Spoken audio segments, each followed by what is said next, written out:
Deve ter ouvido o ministro Luiz Roberto Barroso do STF dizer que eleição não se vence, se toma. Eleições não se vence, toma. Todos nós sabíamos que isso não se tratou de uma brincadeira. Era uma confissão.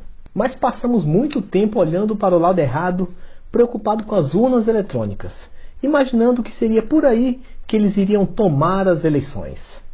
Mas não. O processo de tomada das eleições tem sido um longo caminho que se iniciou ainda no começo do governo de Jair Messias Bolsonaro. Sabendo que o domínio da narrativa nas redes sociais foi o caminho para a vitória do presidente, logo em março de 2019, a oposição começou a pôr em prática o seu plano para tomar as eleições. Cada um tinha o seu papel. A mídia se encarregou de destruir a reputação do presidente sem dar espaço ao direito de resposta. O Congresso faria ofensiva política travando o governo Bolsonaro e também por meio de CPIs ridículas, como a CPI das fake news e a CPI da Covid-19. O Congresso também trataria de criar pautas-bomba, como fez com o orçamento secreto, que depois foi imputado a Jair Messias Bolsonaro para dizer que ele também era corrupto. Os institutos de pesquisa também tinham o seu papel. Próximas eleições dariam ao candidato da oposição a vantagem necessária para que ele pudesse atrair o voto útil.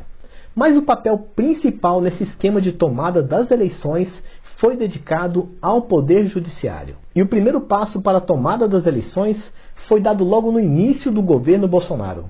Em março de 2019, iniciou-se o ataque jurídico aos conservadores por meio do inquérito das fake news.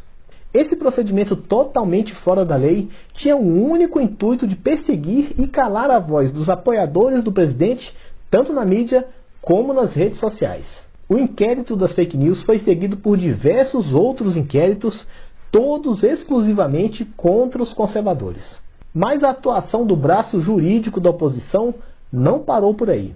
Mais recentemente, foi a vez de o TSE entrar com tudo no jogo político. E juntos, TSE e STF tiraram contas de bolsonaristas nas redes sociais do ar, bloquearam blogs e sites bolsonaristas, censuraram mídias bolsonaristas, desmonetizaram influenciadores bolsonaristas, prenderam e exilaram jornalistas bolsonaristas, prenderam deputado e apoiadores de Bolsonaro, decretaram busca e apreensão em imóveis de bolsonaristas, fizeram uma verdadeira caça aos conservadores.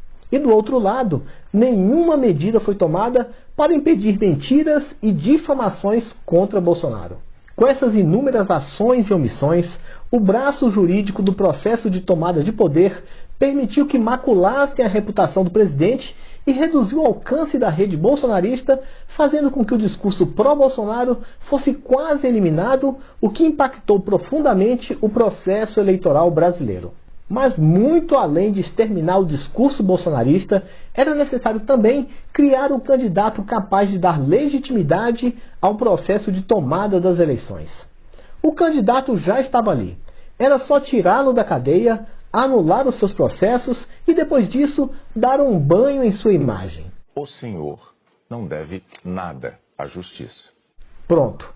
O anti-bolsonarista estava criado.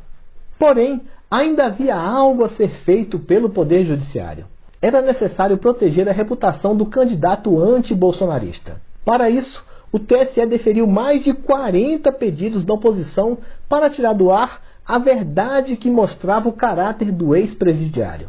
Mas os opositores que criaram mentiras contra Bolsonaro, como Janones e Gleisi Hoffmann, permaneceram e permanecem com as suas contas sociais intocáveis, podendo destilar o seu ódio e acusações livremente contra o presidente.